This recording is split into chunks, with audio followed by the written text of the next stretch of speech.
Chris Boardman's new wind tunnel. As it has become almost universally known, the Boardman Performance Centre has its long-awaited opening on April 30th. James Shrubsall got an exclusive tour from the man himself. Photos by Andy Jones. I've done it. You've almost certainly done it. Chris Boardman has definitely done it, in his case to great success. I'm talking about getting aero. Whether it's simply tucking into the drops to gain an extra mile an hour, or spending hours of expensive wind tunnel time in pursuit of Olympic medals, if you're a cyclist you know what it is to cheat the wind. But very few of us know what we're doing, why we are doing it, or even if it's doing any good. Thankfully Boardman, for whom aero advancement has been a life's work, is about to have if not the last word, then the first word in a game-changing conversation that affects, and benefits, us all. The Boardman Performance Centre, BPC, due to open at the end of April 2018 on a small retail park in a quiet corner of Worcestershire, looks every inch a Boardman product from the outside, all snazzy wood cladding and stylized logos, but as anyone who's been caught out by a rogue look or chocolate knows, it's what's inside that counts.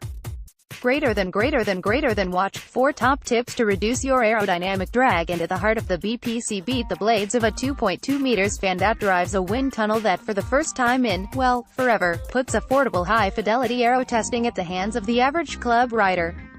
I don't get overexcited, I'm careful about using superlatives, but this will revolutionize cycling in Britain, enthuses Boardman, looking through the construction fence at his new baby. You've heard the figure a lot, you know, 80% of your energy's pushing air out the way, but you test power to the watt, speed to the 10th of the km an hour. And then for aero you've got hearsay and articles in magazines. It's absolutely frickin' crazy, he protests, sounding almost offended that people haven't had affordable access to the best aero advice. That's because people have no choice. And now they will, at a price that's at least accessible for an enthusiast. It may change how people spend their sporting money. Chris Boardman inside the Boardman Performance Centre. Photo by Andy Jones. It's only fair to remind ourselves that the BPC will not be the only aero testing option open to British riders. Simon Smart at Drag 2.0 and Xavier Disley of Aero Coach would be 2 of the first people to raise that point. However, the combination of fidelity, accuracy to you and me, repeatability, 30 degrees of yaw and the sheer affordability of the BPC all point to a new paradigm in going faster on bikes. Boardman and the BPC's new general manager Tom Payton, a youthful, lifelong cyclist who did time at Isla Bikes before moving into sales at Boardman Bikes, are giving Cycling Weekly the guided tour. We're the only publication to enjoy pre-opening peak.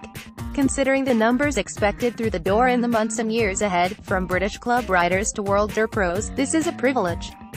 This is no come and try it invitation, though, as the place is still a building site.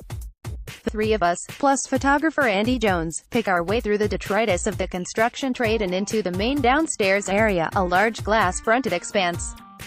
Tunnel vision, this is the retail space, explains Boardman over the whine of a circular saw.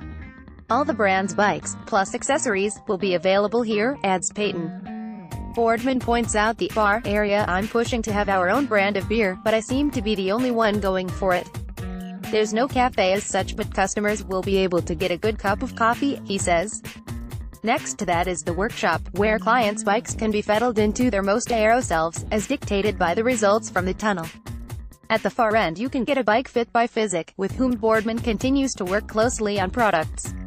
Watch this space, says Payton. There are also 2 changing rooms. Chris Boardman and Cycling Weekly's James Shrubsall. Photo by Andy Jones. They explain there will be options to use as many or as few facilities as you like, from just getting a bike fit through to a complete assessment including aero, VO2 max testing and a physiological check-over. The aim being that you'll go faster, be more comfortable and generally enjoy riding that bit more. Stepping over more cladding, we head upstairs. Boardman points to a narrow yellow gutter, a bike track for taking the bikes up. I wanted the stairs to be all yellow, but it was getting out of hand. Ideas man when he talks, whether it's about his bike company, the Performance Centre, Boardman or yellow stairs, his enthusiasm is almost tangible. You get the feeling that his colleagues are constantly rolling their eyes at a constant influx of ideas big and small that probably seem crazy or impossible to start with, but ultimately are bang on the mark. Greater than power versus aerodynamics, how to get the balance right. Finally, upstairs, we step into the wind tunnel. It's still in the fit-out stage like the rest of the place, but the fan, at least, has been installed. It presides over the space, casting menacing shadows as Boardman poses next to it like a proud father, his latest project coming to fruition. A control room off to one side waits for the electronic equipment that will run the custom-written software that will process information from 4 4K cameras and the balance upon which the rider is mounted. It's the least sexy bit, but the software will probably be the cleverest thing. Boardman says, "I've got a picture of a 1930s wind tunnel on my phone, and it's almost the same design as ours. Because wind hasn't changed, air doesn't change. But getting and dealing with the data is the cleverest bit, and that came from 10 years of learning with the secret squirrel club responsible for technical development. Visiting riders will get their data however they want, from coefficient of drag figures for the boffins or a simple watt saving if you're less technically minded. The idea being that anyone can understand the benefits they're getting. The space surrounding the wind tunnel itself, as well as being temporarily lit with construction lamps that provide plenty of atmosphere, brings home how big the place is. It's a huge warehouse-type structure." I chat with Peyton, who informs me that the opening date for the center is April 30th, 6 weeks away at the time of writing. I can't help but do a double take, considering we're standing in what is essentially an empty shell with a fan in the middle. Anyone who's seen DIY knows how fast a house can be fitted out, but even Nick Knowles' mob would balk at this job. Peyton, however, is unfazed, displaying a typically Boardman-esque enthusiasm for the challenge ahead. "You look at the opening day as the finish line, but that's just when it all starts. It's going to be great to see it finally open, the first person go in the tunnel, you know, and experience it." As we leave, Boardman takes us through the Performance Suite, a sort of foyer area with side rooms hosting the remainder of the BPC services, such as physical assessments. The foyer acts as a kind of wind tunnel waiting room, and in the center, on a plinth, an impressive centerpiece, one of Boardman's original Lotus 108 bikes, as ridden in the 1992 Olympic Games in Barcelona. "A wind tunnel needs wind." Photo by Andy Jones. "In a happy coincidence," explains Boardman, "it was bought by a Halfords employee well before Boardman Bikes and its association with the company. When he eventually visited the Halfords offices for the first time, Boardman came across the bike propped up in a corridor. Now it's come full circle. Greater than which aero bike is actually the fastest. Video, I like making things. Working with wood, writing articles, even the TV stuff. Blank piece of paper, make something," says Boardman of his drive to keep creating. "It's fun. A fascination with understanding how things work and trying to do something with it. This latest blank piece of paper could be Boardman's biggest achievement yet, but he's quick to credit the others who have been instrumental in setting it up. These include Matt Davies, the former Halfords CEO. He listened to the business case for 10 minutes and he just said, 'Yeah, let's do it.' Chris Boardman during his hour record attempt." Photo by Graham Watson and then Rob Lewis, former F1 aero guru who was a core secret Squirrel Club member, and the time they shared a now fabled curry over which the idea was born. He said, "This is my disposable income. Imagine if we could do it for that." And I said, "How would you do it?" Money, money, money, and in the end it all comes back down to money, because it is affordability that will make this the game changer Boardman hopes for. "From all the research we've done, it's far and away the most affordable in the world," he says. "Rather than spending thousands on a set of wheels, come here.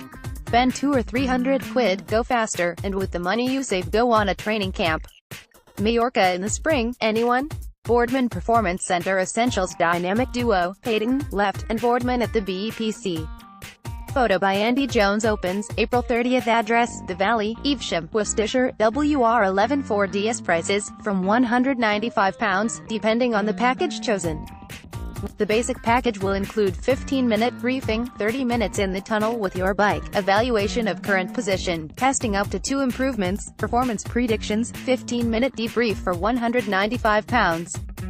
A more in-depth analysis is available with the above, plus an additional 30 minutes time in the tunnel, testing at different yaws and wind speeds, trial of advanced equipment and greater guidance on positions for £350.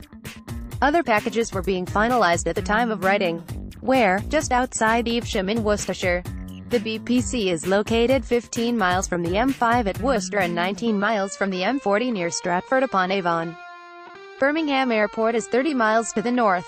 The central location was chosen specially by Boardman. www.boardman.com. Boardman the pioneer. More than once during our visit, Chris Boardman referenced Graham Aubrey as an innovator. "As soon as you write a line of text, he'd just see the gap you made between the text," he said of the Scot.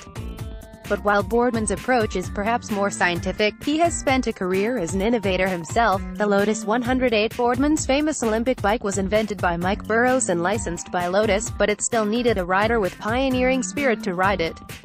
Boardman eventually became sick of people crediting the bike with his Olympic win in 1992, but whatever the Lotus did or didn't contribute, the medal was a pioneering work itself. After all, it took 72 years to achieve. DIY spirit. Graham Aubrey wasn't the only one to make stuff.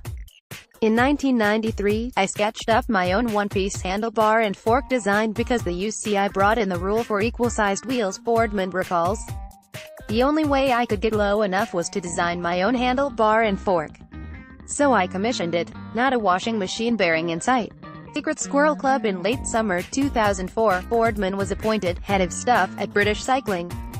Within a year, his small department became the Secret Squirrel Club, tasked with exploring all those gaps in the text, with a focus on Olympic medals. Using lateral thinking and exhaustive wind tunnel experimentation, the SSC helped Team GB to 26 medals over the next 2 Olympic cycles.